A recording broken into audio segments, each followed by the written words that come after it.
যে কিভাবে আসলে ধানের আটি বাঁধতে হয়।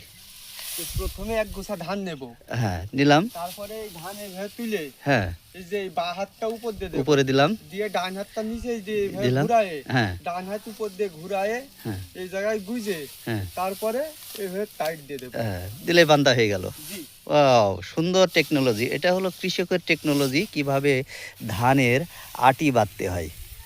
তো আমাদের কৃষকরা আসলে অনেক কষ্ট করে, তারা ফসল ফলায় এবং ফসল ফলায়ে এটা রোদে শুকায়ে এটা এটা খড় হিসেবে, গরুর খাবার হিসেবে এটা ব্যবহার করে।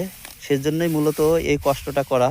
তাছাড়া এখন আধুনিক টেকনোলজি আসছে, সে টেকনোলজির থেকে এরা ফিরে এসে যে মূলত গরুর খাবারের জন্য, গোখাদ্য হিসাবে ব্যবহারের জন্যই এই বিচালিগুলো করা। তো এই বিচালি করার একটা টেকনিক, তো সেই কিভাবে আটি বাঁধতে হয় সেটা আপনাদেরকে আমি দেখালাম যে কিভাবে আসলে আটিটা বাঁধতে হয়। তো এই আটি বাঁধা আসলে যতটা সহজ মনে করছিলাম আসলে ততটা সহজ না। এটাও কিন্তু একটা টেকনোলজি, একটা কৌশল। এই কৌশলটাকে আমরা বলতে পারি যে কৃষকের কৌশল। ধন্যবাদ।